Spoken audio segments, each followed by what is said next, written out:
دفعہ پھر آپ کے سامنے حاضر ہیں۔ آج میں تھوڑا سا مختصر جو ہے میں بی بی کے بارے میں آپ کو کچھ بتانا چاہوں گی۔ اس میں سب سے پہلے کہ بی بی کا جو نام تھا فاطمۃ الزہرا تھا، بی بی فاطمہ نام تھا، اور اس کا انتخاب قدرت نے اس لیے رکھا تھا کہ اپنے اتباع کرنے والوں کو آتش جہنم سے نجات دلانے والی ہیں۔ ان کے القاب میں زہرا، راضیہ، مرضیہ، صدیقہ اور ابیہا تھا۔ آپ کی والدہ گرامی کا نام حضرت خدیجہ تھا اور والد گرامی کا نام محمد صلی اللہ علیہ وآلہ وسلم، اور آپ سرور دو عالم کی اکلوتی بیٹی تھیں، اور 5 برس کی جب آپ کی عمر تھی تو اس وقت ان کی جو والدہ ماجدہ ہے وہ دنیا سے رخصت ہو گئی تھیں۔ اور آپ کی جو اولاد تھی، آپ کی جو اولادوں میں حضرت امام حسن علیہ السلام ہے، امام حسین علیہ السلام ہے، حضرت زینب علیہ اور حضرت ام کلثوم علیہ، اور اس کے ساتھ ایک حضرت محسن تھے جو اب بی بی کے مادر شکم میں جو تھے وہ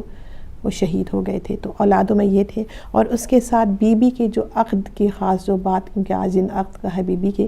تو ان کا جو عقد ہوا تھا وہ حضرت علی ابن ابی طالب علیہ السلام سے عقد ہوا تھا، اور یہ عقد جب جنگ کے بدر کے بعد خاتمے کے بعد آپ عقد مولا کائنات سے ہوا، اور جب بڑے آپ کے جو فضائل سن کے اور کمالات سن کر بہت سے بڑے بڑے افراد اس زمانے کے تھے، انہوں نے اپنا جو عقد کا وہ جو ہے خواہش کا اظہار کیا۔ تو اس وقت جب انہوں نے اظہار کیا تو وہ اس وقت رسول خدا صلی اللہ علیہ وسلم نے یہ کہا کہ جیسے کہ میں نے بتایا تھا کہ یہ کس طرح سے ان کو یہ تسلی اور تشویق دینی تھی کہ وہ خود تو انکار نہ کر سکے، لیکن کیونکہ یہ مرضی خدا نہیں تھی کہ وہ سوائے حضرت علی کے کسی اور کے عقد میں جائیں، تو لہٰذا انہوں نے ایک، جیسے کہ میں نے کہا تسبیح کا بتایا تھا کہ وہ ایک ستارہ آسمان سے اترا تھا، اور یہ بتایا تھا کہ کس طرح سے جس کے گھر میں وہ ستارہ اترے گا بی بی فاطمۃ الزہرا سلام اللہ علیہ کا عقد اسے سے کیا جائے گا۔ تو لہٰذا اس کیونکہ یہ خدا کی رضا تھی اور مرضی تھی، تو اس لحاظ سے جتنے بھی عقد وہ آئے وہ رضائے خدا کی وجہ سے وہ ٹھکرا دیے گئے، اور یہ جو کیونکہ یہ نور ہے اور نور کا رشتہ نوری سے ہوتا ہے، تو لہٰذا حضرت فاطمۃ الزہرا سلام اللہ علیہ کا جو عقد تھا وہ حضرت امیر المومنین علیہ السلام سے ہوا۔ اور یہ یکم جو آج تاریخ یکم ذی الحجہ کو ہوا، 2 ہجری تھی، اور 2 ہجری میں بی بی کا عقد ہوا، اور اس کے ساتھ ہی ساتھ کہ جب آپ کا عقد ہونے لگا تو اس وقت حضور اکرم صلی اللہ علیہ وسلم نے حضرت علی امیر المومنین علیہ السلام سے جو تھا وہ مہر کا جب مطالعہ کیا، تو اس وقت آپ کے پاس صرف دنیا مال میں ایک جو تھی وہ ایک تلوار تھی، ایک راہوار تھا، اور ایک ذرہ تھی۔ تو یہ میرے مولا کے پاس یہ چند چیزیں تھیں ان کے اس وقت ان کے مال میں۔ تو ہمیں اس سے اندازہ لگائی کہ میری مولا کی مطلب ایک طرح سے غربت کا اندازہ لگائیے، اور کس طرح سے محنت و مشقت کرتے تھے، اور ان کے پاس جو پیسہ آتا تھا وہ کس طرح سے آگے غریبوں مسکینوں میں بانٹ دیتے تھے، اور اپنے پاس فقط یہ چیزیں ان کے پاس تھیں جو ان کے صرف استعمال کے لیے تھیں۔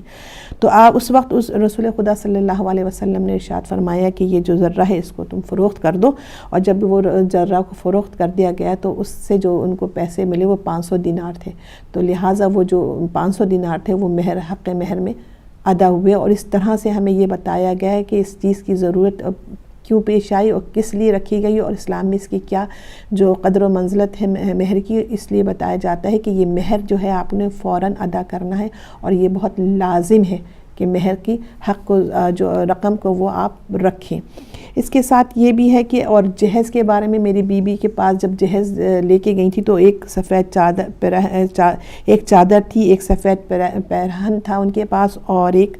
حلہ تھا، اور اس طرح سے کچھ برتنوں میں مٹی کے کچھ پیالے تھے۔ تو مختصر یہ کہ وہ اس کی کل جو مالیت تھی وہ 3 درہم تھی۔ تو ہمیں اندازہ یہ ہوا کہ جیسے کہ 500 درہم تو مہر تھا، اور 300 درہم کے قریب جو تھا میرے بی بی کے جو سامان جو ٹوٹل جو ان کا جو جہیز کا تو وہ تھا۔ تو یہ بتانے کا مقصد یہ تھا کہ جہیز پہ لوگ جو زور دیتے ہیں کہ لڑکی کے پاس کہ جب جائیں تو اتنا جہیز دیں، نہیں، یہ شرعاً جو ہے اتنا جہیز دینا ہم پر واجب نہیں کہ ہمیں دینا ہی لڑکی کو، اور یہی وجہ کہ اس کے بہت سے مسائل و مشکلات لڑکی والوں کو پیش آتے ہیں، تو لہٰذا کم جہیز مختصر نہ بھی دے تو اس میں کوئی اعتراض نہیں ہونا چاہیے، کیونکہ یہ ہماری بیوی کا اور ہمارے اسلامی طور طریقہ بتایا گیا ہے۔ اور اس کے ساتھ تو اگر ہم بیوی کے کہتے ہیں نا بیوی کے فضائل بیان کریں تو اتنے فضائل کہ ہماری زندگی ختم ہو جائے لیکن بیوی کے فضائل ختم نہیں ہوں گے، کیونکہ یہ ان کی بیٹی ہیں، یہ رحمت للعالمین کی بیٹی ہیں، اور یہ تمام عالمین کی جو عورتیں ان کی سردار ہیں اور جوانانہ جنت کی جو ہے وہ مادر گرامی ہیں، تو ان کے اتنے فضائل اور اتنے زیادہ ان کے کمالات ہیں کہ ہمارے جو ہے کہتے ہیں کہ بیان سے باہر ہے، نہ ہماری وہ طاقت ہے اور نہ ہماری اتنی زندگی کے ہم بیوی کے جو ہے یہ فضائل بیان کریں۔ بس اتنا کہہ سکتے ہیں کہ ان کی جو مدح ہے وہ پروردگار بھی کرتا ہے کہ یہ اس طرح سے میں بتا دوں کہ مختصراً جب یہ روزے رکھتی ہیں اور روزے رکھ کے جب افطار کرتی ہیں تو کس طرح یتیموں اور مسکینوں کو وہ کھانا وہ روٹی اٹھا کر دے دیتی ہیں اور خود فاقے ہو کر کرتی ہیں، اور جب عبادت میں محو ہوتی تھی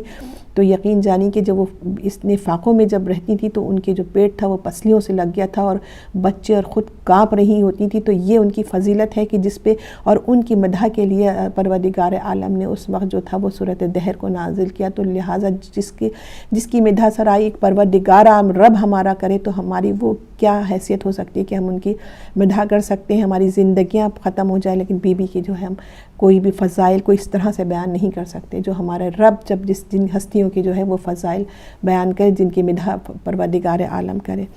تو کیونکہ یہ ہمارا آج ایک بہت خوشی کا دن بھی ہے اور ہماری بیوی کا عقد آج کے دن ہوا تھا، تو اس سے ساتھ ہی ایک میں آپ کو تھوڑا سا چیزیں بھی بتانا چاہوں گی کہ بی بی فاطمۃ الزہرا سلام اللہ کی تسبیح کے بارے میں بتاؤں گی کہ حضرت محمد باقر علیہ السلام سے مروی ہے کہ جو شخص حضرت سیدہ فاطمہ سلام اللہ علیہ کی تسبیح پڑھ کر اس کے بعد استغفار پڑھے تو اللہ تعالیٰ اس کے گناہوں کو بخش دے گا۔ یہ تسبیح پڑھنے کے لحاظ سے تو 100 ہے، مگر ترازو میں 1000 شیطان کو دور اور اللہ کو خوش کرتی ہے۔ مطلب تسبیح کی یہ بتا رہی ہوں کہ فاطمۃ الزہرا سلام اللہ کی تسبیح ہے، ان سے منسوب تسبیح ہے، تو اس کے فضائل بھی اتنے زیادہ ہیں کہ ان سے جب وہ تسبیح منسوب کر دی گئی تو اس کے فضائل بھی بے انتہا ہو گئے۔ تو آپ یہ سمجھ لی کہ یہ تسبیح پڑھنے کے بعد استغفار پڑھ لیں تو ایسا ہو نہیں سکتا کہ پروردگار عالم آپ کے گناہوں کو نہ بخشے، یہ ممکن ہی نہیں ہے، کیونکہ یہ شیطان کو دور کر دیتی ہے اور اللہ کو خوش کر دیتی ہے۔ اور یہ دیکھیں جو چیز اللہ کو خوش کر دیتی ہے تو وہ یقیناً ہمارے بخشش کا ذریعہ بن جاتا ہے۔ اس طرح مزید میرے مولا فرماتے ہیں کہ اللہ تعالیٰ کی عبادت و تمجید و تسبیح جناب فاطمۃ الزہرا سلام اللہ علیہ سے بہتر نہیں کی گئی، اس سے بہتر کوئی عبادت ہوتی تو حضرت رسول خدا صلی اللہ علیہ وسلم وہی حضرت فاطمۃ الزہرا سلام اللہ علیہ کو عنایت فرماتے تھے، یعنی کہ یہ بہترین تسبیح ہے کہ اگر اس سے بہتر کوئی اور چیز ہوتی تو میرے نبی صلی اللہ علیہ وسلم اس چیز کو اپنی بیٹی کو ضرور جو ہے وہ عنایت فرماتے ہیں۔ اور اس کے ساتھ اگر اس تسبیح کو ہم سونے سے پہلے پڑھ لیں تو دیکھیے کہ وہ پوری رات جو ہے آپ کی عبادت میں جو ہے وہ گنی جائے گی، شمار کی جائے گی، کاؤنٹ کی جائے گی، کیونکہ آپ نے ایک تسبیح پڑھ لی تو اگر آپ سو رہے ہیں لیکن وہ پوری رات آپ سو تو رہے لیکن آپ کی رات جو ہے وہ عبادت میں وہ آپ کی شامل ہو رہی ہے۔ اس کے ساتھ ہی مزید میرے مولا امام جعفر صادق علیہ السلام فرماتے ہیں کہ میرے نزدیک ہر نماز کے بعد سیدہ فاطمۃ الزہرا سلام اللہ علیہ کی تسبیح ہر دن 1000 رکعت نماز مستحب پڑھنے سے بہتر ہے، کہ مطلب ایک تسبیح پڑھنا میرے مولا امام جعفر صادق علیہ السلام فرما رہے ہیں کہ 1000 نماز مستحب نماز ہے جو رکعت پڑھنا اس سے افضل بتا رہے ہیں کہ اس سے زیادہ افضل ہے۔ تو اس کی اہمیت کا ہمیں میرے مولا جو چیز فرمائے ایسا ہو نہیں سکتا کہ اس میں کہیں بھی آپ کہیں کہ اللہ نہ کرے کوئی ایسا ہم اس کو تصور ذہن میں آئے کہ ہمارا کہیں شک و شبہ ہو۔ جب ہمارے مولا کوئی چیز فرما دے تو یقیناً اور حتمی ہوتی ہے، تو اس سے اندازہ لگائیے کہ 1000 رکعت سے افضل وہ بتا دی ہے کہ وہ تسبیح ہے۔ تو لہٰذا ہم تسبیح کی اہمیت کو سمجھیں اور اس کو استعمال کریں اور اپنی زندگی کا شعار بنا لیں کہ ہر وقت ہم اس تسبیح کو استعمال کرتے رہیں دن اور رات، اور جس وقت اگر کام بھی کر رہے ہیں تو صرف اس تسبیح کو اگر ہم پڑھتے رہیں تو اس کی بہترین نتائج ملیں گے جو ہماری زندگی پہ بہترین اثر ڈالیں گے اور ہماری پریشانیوں کو دور کریں گے، ہمارے گناہ جو چلتے پھرتے بولتے ہر لمحے دیکھتے بھی ہم یہ کہتے ہیں اگر ہم خاموش ہیں، کہتے ہیں لوگ کہ ہم تو خاموش تھے، لیکن اگر آپ کی نگاہ بھی ایسی جگہ پڑ گئی اور آپ کی نگاہ میں جو بھی آپ دیکھا اور آپ کی نگاہ میں کچھ اور آپ کی نیت میں کچھ آ گیا تو وہ بھی گناہ میں شمار ہو جاتا ہے۔ تو لہٰذا گناہ تو ہم ہر پل ہر لمحے ہم سے ہوتا ہے، ہم جانتے نہیں انجانے میں اور بغیر جانے اور انجانے ہر طرح سے ہم سے گناہ ہوتا ہے، لہٰذا اگر ہم اسے مد نظر رکھیں تو یقیناً جو ہے وہ یہ تسبیح جو ہماری بہترین مددگار ثابت ہوگی. اور جتنی سہل و آسان یہ میرے خیال میں عبادت ہے، میں نہیں سمجھتی کہ اس سے آسان کوئی صلوات سے اور اس جو تسبیح سے کوئی آسان آپ کو عبادت میسر آئے گی. اس کے ساتھ ہی ایک چھوٹے سے میں آپ کو بہت ہی مجھے کیونکہ خوبصورت لگا تھا یہ بی بی کے مدح سرائی میں یہ تھوڑے سے اشعار میں کہنا چاہوں گی. بیٹی ہو کہ زوجہ ہو، بیٹی ہو کہ زوجہ ہو کہ وہ صورت مادر، بیٹی ہو کہ زوجہ ہو کہ وہ صورت مادر، جس رخ سے بھی دیکھو تو وہ وفادار ہے زہرا. مردوں کے لیے سید عالم ہے محمد، مردوں کے لیے سید عالم ہے محمد، اے عالم نسواں تیری سردار ہے زہرا. تو یہ ایک چھوٹا سا میرا مجھے اچھا لگا تو میں نے آپ کی نظر پیش کیا ہے. تو اس دعا کے ساتھ ہی، اس تمنا کے ساتھ، اس بہترین دعا میرے دل سے یہی کیونکہ آج خوشی کا دن ہے، یہی نکل رہی کہ میری بی بی فاطمہ الزہرا ہم سب کو آپ کے جو ہے نقش قدم پہ چلنے کی توفیق عطا فرمائے، اور اس طرح وہ اعمال کریں جس سے آپ خوش ہو جائیں. اور جب آپ خوش ہوں، کیونکہ آپ بہترین ذریعہ نجات ہیں ہمارے لیے، کیونکہ جب آپ جائیں گی قیامت کے دن تو آپ اول ہوں گی اور ہم آپ کے جو چاہنے والے ہیں، لیکن ہم سے وہ چیزیں نہ سرزد ہوں جس سے آپ شرمشار ہوں پروردگار عالم کے سامنے. لہٰذا ہمیں چاہیے کہ ہم وہ اعمال کریں جس سے آپ اور محمد آل محمد جو ہے وہ خوش ہو جائیں اور ہماری نجات کا ذریعہ بن جائیں. جی جزاک اللہ. جی ناظرین، اگلا سیگمنٹ ہے کرنٹ افیئرس کا. کچھ تازہ ترین خبریں ہمارے پاس، اور سب سے اہم خبر پاکستانی وزیر اعظم آج اقوام متحدہ میں خطاب کریں گے، اور اس سے پہلے جو ان کا وہاں پر جانا تھا لندن میں تھوڑا جو ان کا سٹے تھا، اس دوران بھی آپ نے گو نواز گو کے نعرے سنے ہوں گے اپنے اسکرینوں پر. اور اب بھی نیو یارک میں یہ اہتمام کیا جا رہا ہے مختلف جماعتوں کی طرف سے کہ جیسے ہی نواز شریف کا ان کے سامنے آمنا سامنا ہوا تو اس وقت بھی گو نواز گو کے نعرے لگائے جائیں گے. لیکن دوسری طرف ایک ان کا جو سٹے ہے یہ بھی ایک زیر بحث یہ ایشو بنا ہوا ہے کہ جس ہوٹل میں ان کا قیام ہے وہ بہت زیادہ مہنگے ترین ہوٹل میں وہ رہ رہے ہیں. اور ایک مثال دی جاتی ہے ڈیوڈ کیمرون کی، جب یہاں پر یو کے میں بہت زیادہ کوئی اتنا زیادہ ایک مالی طور پہ کچھ پریشانیاں تھیں تو اس وقت ڈیوڈ کیمرون برطانوی ایمبیسی میں نیو یارک میں رہے تھے. لیکن پاکستانی وزیر اعظم، بلکہ یہ وزیر اعظم نہیں بلکہ جو بھی وزیر اعظم یا صدور ہمارے گزرے ہیں، ان کے جو ٹھاٹ باٹ ہیں وہ شاید لگتا نہیں ہے کہ وہ اس عوام کے وزیر اعظم ہے کہ جن کے پاس 9 کروڑ کی جو آبادی ہے ان کے پاس 2 وقت کی روٹی بھی نہیں ہے. غربت کی سطح سے یہ لوگ نیچے رہنے والے لوگوں کی نمائندگی کرنے آ رہے ہیں. تو وزیر اعظم کا وہاں پر سٹے، وہاں پر جو 3-4 دن کے لیے قیام ہوگا، کروڑوں روپے اس کا خرچہ آئے گا. اس سے پہلے پارلیمنٹ ہاؤس کا جو اجلاس ہوا مشترکہ، کئی اجلاس ہوئے، اور اس میں بس یہی ایک شو کرنا تھا. یہ وہ جماعتیں آپس میں مل کے یہ تاثر دے رہی تھی کہ ہم جمہوریت کی بہت زیادہ خدمت گزار ہیں، اور اگر ہم نہ رہیں تو پھر جمہوریت کو خطرہ ہے اور پھر پاکستان کو خطرہ ہے. یہ تاثر ہمیشہ سے دیا جاتا رہا ہے. لیکن اس وقت جو پاکستانی وزیر اعظم وہاں پر موجود ہیں، ٹھیک ہے نمائندگی اگر کرنا تھی تو پاکستانی ایک وہاں پر ایک آسانی کے ساتھ ایک ہوٹل میں یا بہت کم جس پر اخراجات ہوتے اس ہوٹل میں رہا جا سکتا تھا. بہت سے ایسے پاکستانی مخیر حضرات وہاں ان کو اپنے پاس رکھ کے وہ بھی اپنے لیے اعزاز سمجھتے. تو یہ ایک جیسچر ہوتا. مجھے افسوس کی بات ہے کہ پاکستانی ایسے وزراء اعظم یا صدور کوئی ایسا جیسچر بھی نہیں دیتے کہ اس کو لگے کہ ہاں جی پاکستانی عوام کے لیے یہ کچھ بہتر کر رہے ہیں. تو یہ ایک افسوسناک بات ہے. انہوں نے جو تقریر کرنی ہے، ایک وہی رٹی رٹائی جو ایک موقف ہے وہ اس پر بات کریں گے، اور اس پر یہ بھی اب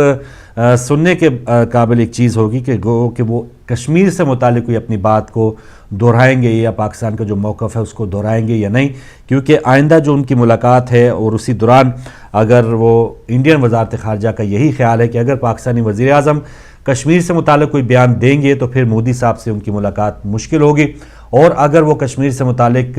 بیان نہیں دیں گے تو پھر مودی صاحب ان سے ملاقات کر سکتے ہیں. تو یہ اتنا بڑا اگر ملاقات کے لیے کشمیر کی بات نہ کرنا، تو شاید یہ پہلی بار ایسا ہوگا کہ کوئی بھی پاکستانی صدر یا وزیر اعظم اقوام متحدہ میں جا کے کشمیر ایشو پہ بات نہ کرے، جو کہ پہلی بار ایشو ہی 48 میں انڈیا کی طرف سے ایشو اقوام متحدہ میں لے کر گئے تھے، اور وہ ابھی تک حل طلب معاملہ ہے. اور یہاں اسکاٹ لینڈ میں ریفرینڈم کے بعد اب اس کا مطالبہ اور بھی زیادہ زور و شور کے ساتھ بلند ہوا ہے یورپی یونین میں، اور دیگر جو پارلیمنٹس ہیں اس میں بھی کشمیر کی بات کی جاتی ہے، لیکن کشمیر کا معاملہ یہ حل طلب ہونا یہ الگ بات، اور یہ کس طرح حل ہوگا، کس کی خواہش پہ حل ہوگا، سب سے پہلے اور سب سے اولین ترجیح ظاہر ہے وہیں کے اپنے جو لوگ ہیں کشمیری جو وہاں پر لوگ رہنے والے، ان کا یہ حق بنتا ہے کہ وہ کیا اس کا حل چاہ رہے ہیں۔ تو اس پر یہ تمام جو بڑے ممالک ہیں، جو دونوں فریق ہیں انڈیا اور پاکستان ممالک، ان کا تو بعد میں ایک مسئلہ بنتا ہے، لیکن جو سب سے اولین ترجیح ہونی چاہیے، اور یہ معاملہ جب تک حل نہیں ہوگا، اب یہ دیکھیں پاکستان نے آج ہدف 9 نصر میزائل کا کامیاب تجربہ کیا ہے، اور دوسری طرف انڈیا جو ہے انڈین خلائی گاڑی مریخ کے مدار میں داخل ہو گئی ہے، یعنی ایٹمی طاقتیں تو یہ دونوں ممالک ہیں ہی ہیں، میزائل ان کے پاس بھرپور ہیں، اور بھی جو بھی ترقی ایک دوسرے کو ختم کرنے کے لیے دونوں ممالک کر سکتے ہیں وہ کرتے رہے ہیں، اور اب بھی اپنے آپ کو مضبوط بنانے میں یہ دونوں ممالک ایک بڑا جو بجٹ کا بڑا حصہ ہے وہ بجائے کہ اپنی بھوکی ننگی عوام، انڈیا میں بھی بہت بڑی آبادی جو ہے وہ سستی روٹی یا اس قسم کی پروجیکٹس کے مرہون منت ہے، اور بہت سی آبادی وہ بھی غربت کی سطح سے نیچے ہے۔ پاکستان میں آدھی آبادی کا یہ حال ہے، اور یہاں پر جب کشمیر کا مسئلہ رہے گا تو ان دونوں ممالک کی مجبوری ہوگی، یا یہ اپنے آپ کو یہ ضروری سمجھیں گے کہ یہ اپنے دفاع کو مضبوط بنائے، اور اس کے لیے جو بجٹ کا بہت بڑا جو حصہ ہے، ریشو ہے، وہ اپنے دفاع کو مضبوط بنانے میں ان کو صرف کرنا پڑتا ہے۔ اور انڈین حکومت کو نہ صرف پاکستان بلکہ چائنا کے ساتھ بھی، ابھی ان کے صدر بھی انڈیا کے دورے پہ تھے، لیکن انہی دنوں چائنا کے ساتھ جو سرحد ہے اس پر بھی ایک تنازع کھڑا رہا، تو انڈیا جو ہے وہ نہ صرف پاکستان بلکہ چائنا سے بھی بہت زیادہ محتاط، یا اس کو ایک بہت ہی باریک بینی سے اس تمام معاملات کو دیکھتا ہے۔ لیکن پاکستان کے سامنے ایک جو انڈیا کا ملک ہے وہ ظاہر نئے نئے ہدف 1974 میں جب ایٹمی دھماکہ ہوا انڈیا کی طرف سے، اس کے بعد پھر دوبارہ 96 میں ہوا، اس کے بعد میں پاکستان نے بھی ایٹمی دھماکے کیے، اب نیا جو ٹارگٹ ہے وہ پاکستان کو دیا تو جاتا ہے، اور پاکستان جو ہے وہ بھی اپنے جسے کہتے ہیں نا پیٹ کے اوپر پتھر باندھ کے یہ تمام جو اہداف ہے وہ اپنے اچیو کرتا ہے۔ ایٹمی طاقت بھی پاکستان نے حاصل کی ہے، اور دیگر جو میزائل اور آج جو ہدف 9 کا تجربہ کیا ہے یہ بھی بہت دور تک ایک جو بارودی مواد ہے وہ پہنچانے کی صلاحیت رکھتا ہے۔ تو ایٹمی صلاحیت ہونا، دفاعی جو ایک سلسلہ ہے دونوں ممالک میں بھرپور ہے، لیکن یہاں پاکستان اور انڈیا کو جب تک یہ کشمیر کا معاملہ انہوں نے مل کر حل نہیں کرنا تو یہ معاملہ اور یہ جو کشیدگی کسی وقت بھی پھوٹ سکتی ہے، اور یہ دونوں ایٹمی صلاحیت رکھنے والے ممالک کے لیے یہ خود کے لیے کوئی دونوں یہ جو کشیدگی ہے یہ بہتر نہیں ثابت ہو سکتی۔ تو ان ممالک کو خود یہ معاملہ حل کرنا ہے، اور اقوام متحدہ جس کا کام ہے کہ اس قسم کے جو تنازعات حل کرانا، تو اس کا بھی یہ کام ہے کہ ہر سال صرف اجلاس برائے اجلاس نہ ہو، جو حل طلب معاملات ہیں ان کو باقاعدہ ٹائم دے کے ڈسکس کر کے اس پر عمل کیا جائے۔ اور اس وقت بدنصیبی ہے کہ جو طاقتور ممالک ہیں ان کی بات مانی جاتی ہے، وہ اگر کسی پر چڑھائی کرنا چاہیں اقوام متحدہ ان کے اپنے جیسے کہتے ہیں کہ زر خرید غلام بن جاتی ہے، وہیں سے وہ سارا کچھ منوا کے عراق پر حملہ کرنا ہو، افغانستان پہ حملہ کرنا ہو، کہیں بھی گھس بیٹھ کرنی ہو تو اقوام متحدہ کی ایک چٹ بھی ان کے ساتھ ہوتی ہے، لیکن جو واقعی حل طلب معاملات ہیں وہاں پر اقوام متحدہ سالہ سال سے خاموش ہے، اور اس سال بھی اس میں کوئی بہتری یا اس حوالے سے ان کے اندر کوئی بیداری نظر آنے کی امید نہیں ہے۔ تو دیکھتے ہیں وزیر اعظم صاحب اپنے خطاب میں کیا کرتے ہیں، اور اگر انہوں نے ایون کشمیر کا بھی ذکر نہ کیا تو شاید پھر جو گو نواز گو کی جو شدت ہے وہ اور زیادہ تیز ہو جائے۔ اگلی خبر ہے کہ زارا شاہد کے جو قاتل ہیں وہ گرفتار کرنے کا دعویٰ کیا گیا ہے پولیس کی طرف سے، اور ان کا تعلق جو ہے سیاسی جماعت سے لیا جا رہا ہے، اور یہ سیاسی جماعت ویسے تو وہ نام نہیں بتا رہے، لیکن عمومی طور پہ یہ تاثر گنا جاتا ہے کہ ان کا تعلق ایم کیو ایم سے ہے۔ گزشتہ 2 دن پہلے جو ہیں وہ ایم کیو ایم کے کچھ کارکنوں کو گرفتار بھی کیا، ان میں سے بہت سے کارکنوں کو اب رہا بھی کیا جا چکا ہے۔ ایم کیو ایم نے اس کا گرفتاریوں کے بعد ایک دھرنا بھی دیا، دھرنے کے بعد جو کچھ کارکن گرفتاری کے بعد رہا ہوئے اس کے بعد وہ دھرنے کو ختم بھی کر چکے ہیں، لیکن فیصل سبزواری کے مطابق ابھی بھی بہت سے کارکن زیر حراست ہیں۔ تو معاملہ تو یہ ہونا چاہیے کہ اگر پولیس کے پاس واقعی کوئی ایسے شواہد موجود ہیں کہ ان کا تعلق زارا شاہد قتل کے کیس کے ساتھ جڑا ہوا ہے تو ان کو بالکل آشکار کرنا چاہیے، اور ایم کیو ایم کی قیادت کو بھی باقاعدہ اعتماد میں لے کے یہ بات ان کو بتانا چاہیے۔ اس سے پہلے بھی الطاف حسین کا ایک بیان آ چکا ہے کہ اگر کوئی ایم کیو ایم کا کارکن کسی جرم میں شامل ہے تو اس کو سر عام پھانسی دے دی جائے، ہمیں کوئی اعتراض نہیں ہوگا۔ تو قائدین جو ہیں وہ بھی اس حوالے سے ایک بولڈ زبان رکھ رہے ہیں، تو پھر پاکستانی پولیس یا پاکستانی ایسے ادارے جب کسی بھی کارکن کو گرفتار کرتے ہیں تو ان کے جو بھی جرائم ہیں ان کو پہلے یہ بتانے ہوں گے. لیکن جب یہ بات ہوتی ہے, اب فرض کیا کوئی پیپلز پارٹی کا کارکن جو ہے اس کو گرفتار کیا جاتا ہے, تو پیپلز پارٹی لامحالہ طور پہ اس حوالے سے وہ شٹر ڈاؤن ہڑتال بھی کرے گی, جلوس بھی نکالے گی, جلسے کرے گی, دھرنے دے گی. لیکن جب پیپلز پارٹی کے اس کارکن کے وہ کارنامے دکھائے جائیں گے تو شاید چلیں وہ تو بولتے رہیں گے, لیکن دیگر جو ہمدردی ہے وہ ان پر سے ان کی ختم ہو جائے گی. تو ایم کیو ایم کے اگر کارکن کو واقعی پولیس سمجھتے کہ وہ ذمہ دار ہے تو حقائق پولیس جو ہے وہ سامنے لائے عوام کے, اور اس پر میں نہیں سمجھتا کہ الطاف حسین کو بھی کسی قسم کا کوئی اعتراض ہوگا. لیکن ایک دن پتہ چلتا ہے کہ بارات میں سے ایون دولہے کو اٹھا لیا جاتا ہے اور بہت بڑا ایک سرگنا تصور کر کے یا ایک بہت بڑا ایک یہ پورٹری کیا جاتا ہے کہ بہت بڑے جرائم میں ملوث یہ بندہ تھا, لیکن اگلے ہی 2 دن بعد ان کو باعزت بری کر دیا جاتا ہے. تو اس کا مطلب ہے پولیس جو ہے وہ جان بوجھ کے شاید اس جماعت کو ٹارگٹ کر رہی ہے, اور یہ پھر وہ حق بجانب ہوتے ہیں کہ جب وہ دھرنا دیا جاتا ہے تو پھر تو انہیں چھوڑ دیا جاتا ہے. لیکن اگر کوئی مجرم ہے, واقعی مجرم ہے, تو اس کو دھرنے ہوں, جلوس ہوں, کچھ بھی ہو جائے, اس کا جو بھی جرم ہے اس کے عوام کے سامنے لایا جائے تاکہ جو دھرنے دینے والے ہیں ان حوالے سے وہ بھی سوچیں. لیکن اگلے ہی دن جب ان کو چھوڑ دیا جاتا ہے تو اس کا مطلب یہی لگتا ہے کہ وہ جو دھرنے دینے والے تھے یا جو دیگر قائدین تھے وہ سچے تھے. یہ بے گناہ لوگوں کو پکڑنا یا دھکڑنا اس انداز سے جاری کیا ہوا ہے, یہ سراسر ناانصافی ہے. تو پولیس کا بھی یہ کام ہے کہ اگر کچھ لوگ اگر زیر حراست ہیں, چاہے کسی بھی جماعت کے ساتھ ان کا تعلق ہو, جرم ان کا بتائیں, ان کو باقاعدہ ایسے شواہد جو ہیں عوام کے سامنے لائیں کہ واقعی اس قتل میں یا کسی بھی واردات میں وہ ملوث ہیں. تو سیاسی جماعت جو ہے اس کا کام ہے سیاست یا پاکستانی عوام کی فلاح و بہبود کرنا, اس کے لیے عمل دخل کرنا, نہ کہ قاتلوں کو وہ اپنے انداز میں یوز کرنا. تو کوئی بھی سیاسی جماعت اتنی بڑی جو غلطی ہے وہ مول نہیں لے سکتی, ایم کیو ایم سمیت. تو مجھے لگ رہا ہے کہ اب پولیس کچھ اچھے سے یا کوئی اہم ترین جو شواہد ہیں اور حقیقی سالڈ شواہد جو ہیں وہ پیش کریں گے تاکہ ایم کیو ایم کی جو قیادت ہے وہ مطمئن ہو. لیکن اگر پولیس دوسرے دن اسی بندے کو چھوڑ دیتی ہے تو اس پر پولیس کو پکڑنے سے پہلے 100 بار پھر سوچنا چاہیے کہ مستقبل میں ایسا کوئی کام نہ ہو. آتے ہیں کچھ چاند سے متعلق. تو عید کا جب بھی چاند ہوتا ہے, اور پاکستان میں اب بھی توقع ہے کہ 4 عیدیں ہوں گی. 4 اکتوبر کو فاٹا میں عید ہوگی, 5 اکتوبر کو پشاور میں عید ہوگی, بلکہ اور پھر پورے پاکستان میں 6 اکتوبر کو عید ہوگی جب پیر ہوگی. تو یہ ایک سلسلہ ہے. پاکستان میں رویت حلال کمیٹی کے اوپر بات ہوتی ہے کہ اتنا پیسہ بھی ان لوگوں کو یہ تمام اجلاسوں کا دیا جاتا ہے, لیکن کیا وجہ ہے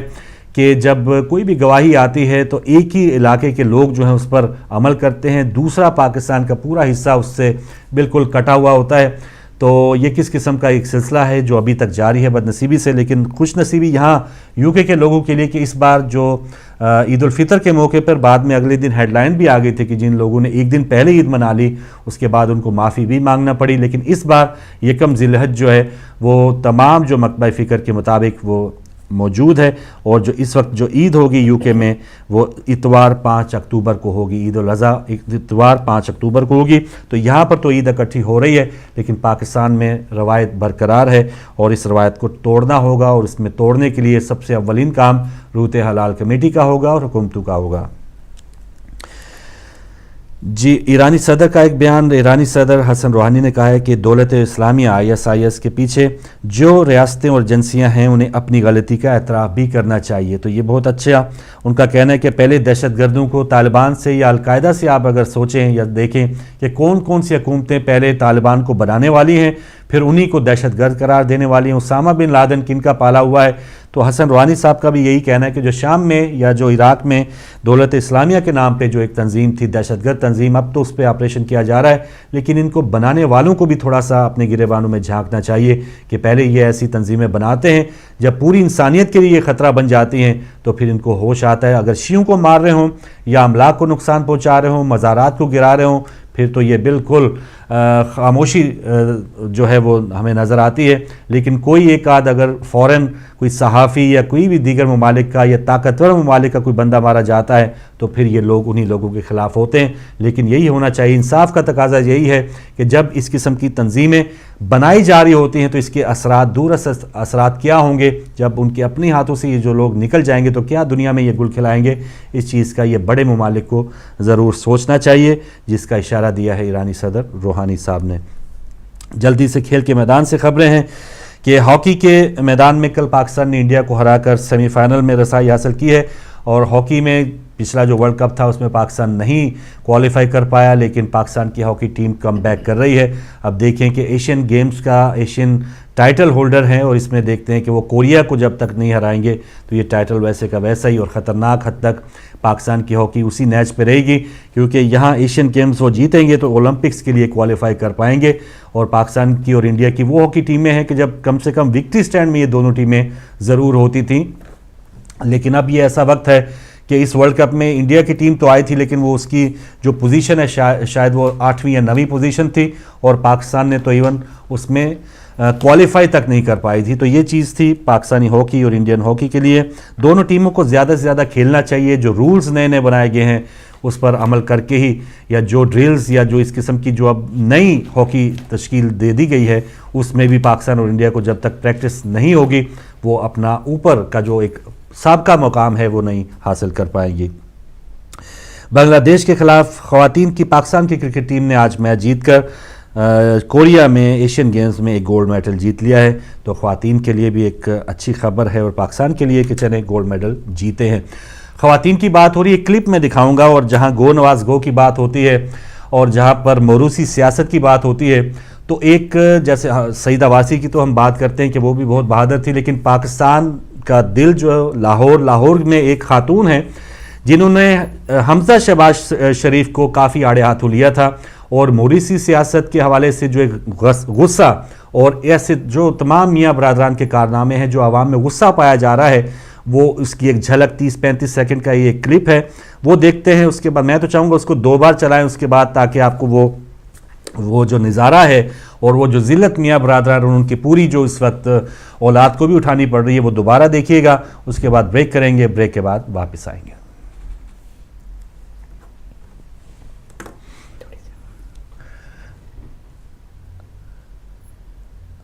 کریں گے